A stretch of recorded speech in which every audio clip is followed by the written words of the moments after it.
Essa é uma aula sobre eventos do HTML e DHTML.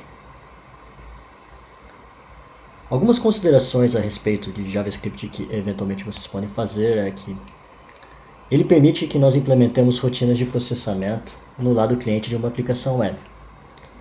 E ele disponibiliza um ferramental necessário para desenvolvimento de rotinas complexas no cliente. Como nós observamos anteriormente, ele pode ser utilizado para implementação de funções, utilização de rotinas, ele possui objetos nativos que podem ser utilizados dentro da própria linguagem, entre outros recursos. E um questionamento válido que vocês podem fazer é como utilizar isso para melhorar a interação com o usuário.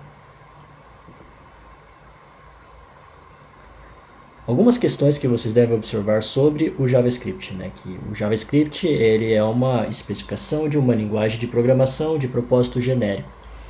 E na aula anterior nós vimos como os diferentes recursos dessa linguagem, como uma linguagem que segue um paradigma que implementa múltiplos paradigmas, ela é múltiplo paradigma. Entre os recursos que nós observamos na aula anterior são os recursos da parte de programação imperativa, e eu também destaquei que existem recursos de orientação a objetos, principalmente a partir da especificação do ECMAScript 6. No entanto, o JavaScript só como linguagem de programação ele é insuficiente para incrementar a interação com o cliente. E isso daí nos apresenta algumas necessidades de determinar formas de controle sobre os elementos HTML e definir como que nós vamos fazer para utilizar o JavaScript para melhorar a interação dentro do navegador web. Para implementar, considerando isso, o navegador web normalmente ele disponibiliza duas APIs que permitem a gente modificar a nossa apresentação da nossa página web e definir mecanismos mais complexos de interação com o usuário. E essas duas APIs elas envolvem primeiro um conceito que é chamado de DOM-HTML e o outro é o conceito de eventos do HTML. O DOM-HTML ele é uma sigla para Document Object Model e ele implementa dentro do navegador web uma API que permite vocês acessarem e manipularem os elementos HTML. Os eventos do HTML, por outro lado, eles implementam um modelo de manipulação e controle dos eventos de qualquer tipo de interação que o usuário pode ter com o navegador. Inicialmente, vamos dar uma analisada na especificação do DOM. Bom, o DOM ele é uma API disponibilizada dentro do navegador web. Propriamente ela é uma API que existe dentro do motor de execução do JavaScript do navegador, e ela permite nós acessarmos os elementos HTML e inclusive alterá-los, realizar leitura neles e modificar a apresentação da página de uma forma geral. O DOM ele modela os elementos HTML da página web seguindo a estrutura de uma árvore. E essa estrutura de árvore ela segue a hierarquia do HTML, de forma que inicialmente nós temos um elemento raiz, que seria, por exemplo, um elemento HTML. Dentro dele nós temos um elemento head, dentro deles também temos um elemento body, dentro do head nós temos um elemento title, dentro do body nós temos elementos links e elemento H1. E basicamente nós podemos utilizar essa estrutura de navegação na forma de uma árvore para realizar alteração na página, melhorar a interação com o nosso usuário. A seguir eu apresento um código de exemplo de utilização do DOM HTML. Nesse código vocês podem observar que ele trata-se de um código HTML e ao final do elemento body desse código HTML nós inserimos um script JavaScript e dentro dele nós inserimos uma única linha de código que ela é representada pelo código alert, abre parênteses, document.body.childnodes3.innerHTML. Esse código, especificamente, ele é um código exemplo de navegação dentro da estrutura de árvore da API do DOM. E basicamente, vocês podem observar que nós vamos fazer uma navegação dentro do elemento raiz, que seria o document, que é um objeto global do JavaScript dentro dos navegadores web. Dentro do objeto document existe uma propriedade chamada body, que é uma referência ao elemento body da página HTML. Com o elemento body, nós podemos recuperar os nós filhos desse elemento, que são recuperados por meio da propriedade child nodes. A propriedade child nodes, ela trata-se de um vetor, do qual nós vamos pegar a quarta posição. Lembrando que na linguagem JavaScript os vetores são indexados a partir do número 0. E com um child node, nós vamos utilizar a propriedade innerHTML. Esse código, basicamente, ele vai realizar a leitura de um elemento HTML. E propriamente, lembrando que o document.body faz uma referência ao elemento body da página. O child nodes 3, ele vai pegar o quarto child node do elemento body, que seria o elemento parágrafo. E a propriedade innerHTML, por sua vez, vai recuperar o código interno do meu elemento P, que, se vocês observarem no código HTML, trata-se desse texto que está sendo apresentado no slide.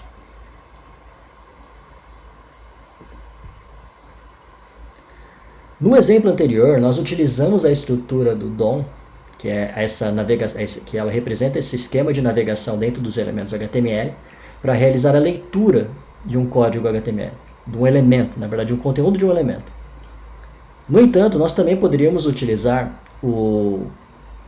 a API do DOM para realizar alterações nesse código. Nesse exemplo, ele é um exemplo bastante similar ao exemplo anterior. No entanto, dentro do elemento script, nós inserimos uma chamada de document.body.childNodes3, ou seja, nós recuperamos o mesmo elemento parágrafo do exemplo anterior. No entanto, dessa vez, nós estamos realizando uma atribuição para a propriedade innerHTML, que significa que nós estamos pedindo para a API do DOM alterar o conteúdo HTML do elemento parágrafo para o conteúdo, para a string que foi definida nesse exemplo. Sendo, na execução desse código, o conteúdo do elemento parágrafo ele vai ser alterado para esse conteúdo definido no exemplo. A API do DOM, ela possibilita que nós realizamos o acesso a qualquer elemento HTML definido dentro de uma página. E cada elemento HTML, ele possui uma definição de propriedades específica, de acordo com a especificação do HTML, de acordo com a especificação do DOM, da representação DOM desse elemento HTML, dentro da API, dentro do código JavaScript. Nesse slide, eu ilustro para vocês múltiplos elementos HTML que possuem uma representação específica dentro do DOM.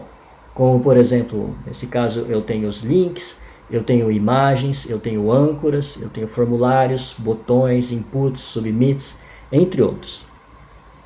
Adicionalmente, a API do DOM ela também permite o controle sobre outros elementos, às vezes não necessariamente relacionados diretamente ao código HTML, mas relacionados ao navegador como um todo. Por exemplo, o objeto window ele é uma representação da janela do navegador. O objeto location ele é uma representação da barra de endereços do navegador. E basicamente cada um desses objetos, desses tipos de objetos, eles têm uma representação específica que pode ser utilizada no código JavaScript de vocês. Não vale a pena eu falar sobre cada um deles individualmente, mas é interessante vocês saberem que eles existem e é interessante vocês pesquisarem especificações que definem cada um desses casos conforme a necessidade de implementação de código de vocês. Considerando a API do DOM, eu ilustrei nos códigos anteriores formas bastante rudimentares de acesso aos elementos, na verdade de acesso à árvore da estrutura DOM. Existem alguns métodos mais específicos e alguns objetos de interesse para vocês que eles implementam uma API de nível de abstração maior para acessar diferentes elementos HTML. Como por exemplo, existe um método dentro do objeto global document que chama-se getElementById. Esse elemento ele vai recuperar um único elemento, sendo que você tem que passar para esse método uma string que vai definir o ID de um elemento HTML.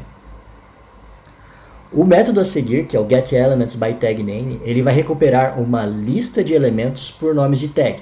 Então eu poderia fazer uma chamada de getElementsByTagName, passando como parâmetro para a chamada desse método uma string que seria o nome da tag que eu quero recuperar. Por exemplo, eu poderia colocar links, que ele recuperaria uma lista de todos os links da página. Adicionalmente, a partir do HTML5 também existem outras chamadas de abstração maior, como por exemplo o Query Selector All, que ele permite que eu passe um seletor CSS para fazer a seleção dos meus elementos HTML. E o Query Selector é uma versão desse mesmo método, no entanto que retorna o primeiro elemento HTML que fizer match com a expressão de seletor de CSS que vocês utilizarem como parâmetro. Com a utilização da API do DOM, vocês também vão poder fazer a utilização de recursos relacionados aos eventos do HTML. Por exemplo, nesse código que eu estou apresentando para vocês, eu tenho um código HTML, novamente, com um elemento script, e dentro desse elemento script eu defini um código JavaScript conforme apresentado a seguir.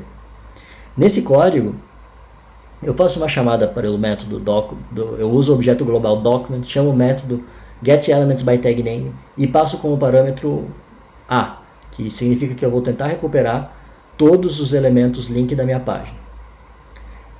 Lembrando que quando eu faço chamada getElementsByTagName, ele vai me retornar um vetor com todos os elementos HTML que forem do tipo A. Nesse vetor eu acesso o primeiro elemento desses elementos e eu utilizo a propriedade onClick para definir uma função que ela vai ser chamada quando for realizado um clique nesse elemento. Nessa função, eu simplesmente coloquei uma chamada para imprimir que o elemento foi clicado. E basicamente a funcionalidade desse código é que quando o meu usuário clicar no meu link, ele vai chamar essa função e essa função vai ser executada. Existem outras formas de vocês definirem handlers de eventos, né, funções para responder a eventos, ou em um outro termo que eventualmente vocês vão visualizar em relacionado a outros métodos da API do DOM, um listener.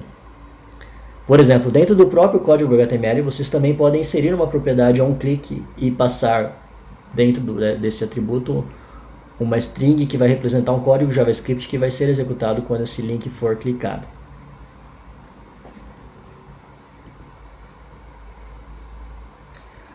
Uma questão que é interessante vocês tomarem cuidado quando vocês estiverem utilizando a API do DOM no código de vocês, está relacionada ao seguinte exemplo. Vamos considerar esse exemplo, que eu tenho uma página HTML e eu coloquei um elemento script dentro do elemento head da minha página HTML. E dentro desse elemento script eu fiz uma chamada que faz acesso à estrutura DOM da minha página. Esse código ele vai ter um comportamento anômalo que ele não vai funcionar. E a razão para ele não funcionar está relacionado à posição do elemento script dentro da minha página HTML. O código HTML ele é um código que ele normalmente é escrito em formato textual. Quando ele é interpretado pelo navegador, o navegador ele vai tentar renderizar esse código HTML de forma sequencial, sendo que ele vai começar a ler as primeiras linhas até as últimas. E o que vai acontecer é que quando esse código for executado, quando o navegador web for executar o código JavaScript, esse código JavaScript ele faz uso da estrutura DOM. No entanto, no momento que esse código for executado, a estrutura DOM ainda não vai estar pronta para uso, porque o elemento que é acessado por esse código ainda não foi inserido na página no momento da execução dele. E é por isso que esse código não vai funcionar. Nesse exemplo, formas de se resolver isso daí estão relacionadas a mover o script para depois de todo o código HTML, normalmente ainda dentro do elemento body. E existe também uma definição de um evento chamado onLoad, que eventualmente vocês podem utilizar, que ele vai ser ativado só quando a estrutura DOM estiver completa.